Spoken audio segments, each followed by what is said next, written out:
Hey, this is Mark, and I'm in Anaheim still, and I'm in between this corridor between the hotel I'm staying at and the Anaheim Convention Center, I believe it is. Palm trees in the background, and I'm doing my reading from the Golden Present Daily Inspirational Readings by Sri Swami Satchidananda. So I'm reading these for 365 days, and I'm traveling uh, here to be part of the Mega Success Convention, and this is with the J.T. Fox organization, and it's pretty cool. People from 71 countries all over the world. There are people flying in for this, people who receive coaching like I am receiving, and amazing speakers that are going to be presented every day, multiple speakers. In fact, there's one in about an hour, so I've got a little time to do the reading, and I'm just back to the hotel from doing a fitness workout that two of the other members of the JT Fox organization, they're being coached like I am, they led a class in the hotel, a 6 a.m. class, and it was awesome. 16-minute workout, and it was great. So I'm all energized, and I thought, I'm going to do a reading this morning, and this is for November 16th. The topic is, who is great? I'm sure you must have had at least a glimpse of God. Otherwise, you would not even be reading a book like this. Unfortunately, we seldom see that reflection of God inside, which is in you as you. The duty of the spiritual teacher is to act as a mirror to show you the light within. And it is the light within that helps you to realize God. That light does not shine just within a few individual sages or saints. If you care to learn, you can learn from anything and everything. A speck of dust can teach you something. A plant can teach you something. A seed can teach you something. A worm can teach you something. A bird, a beast, a stone. You can learn something from a thief. If you really want to learn, everything can teach you. The unfortunate thing is that everyone wants to teach, no one wants to learn. Sage Charuvaluvar says, "Who is great? The one who does what is not easy." Anybody can do everyday things, find a little food and a little shelter, build a family, have a little fun. There is no greatness in it. Many people do that, even animals do that. So what should we do that is difficult? Know the truth. It is for that sake, you need the help of someone who has already seen the light. Wow. Interesting. I don't know why, but one of the things that came up for me is the chakra system. Um, and in the spiritual practices and in yoga, it's understood that there are subtle bodies, and part of the subtle body system includes the chakra system. There are 7 main ones that oftentimes you hear about or more commonly understood that run along the spine, and they move from our lower energies up to our higher energies.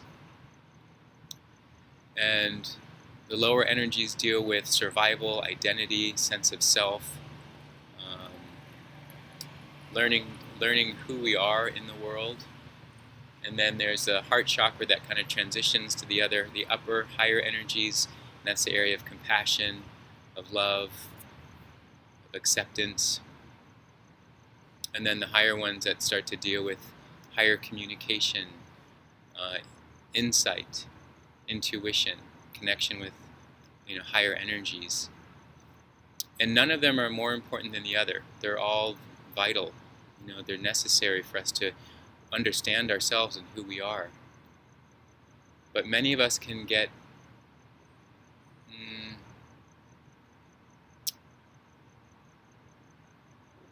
so focused on the lower energies, the areas of survival, sense of self, identity, that we just stay there. It's really caught in the material realm, the material world. And there's so much that attracts us in that world that it's very easy to stay there and to feel a sense of purpose, because there's an endlessness to it where you get into a loop and it just kind of repeats. And it can actually be fine, can be pleasant and be fulfilling for a lot of people. But as he's saying in here, there are some who are interested in, who've had a glimpse of God, a glimpse of some other kind of higher energy that relates to this connection with this understanding of our deepest self, this knowing inside of us that has a compass that's leading us towards what is our truth.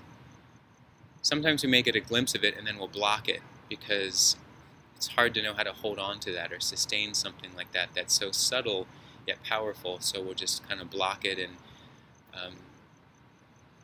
blur it out with addictive energy of some sort or another. Attachments, however you want to call it. And to do the work that helps to clear ourselves, to move up into the higher energies, we have to move through that heart chakra to build that compassion and acceptance and love for the self, to learn how to move through into understanding these more subtle energies. And ultimately, that personal work helps us to be of service, to do work out in and of this world. So this world is meant to be as it is, and for us to learn from all of it. As he's saying in here, you can learn from anything, even a thief. We can learn from somebody who's disturbing us, who seems like the wrong person out in the world. We can learn from them. We can use that as information to go into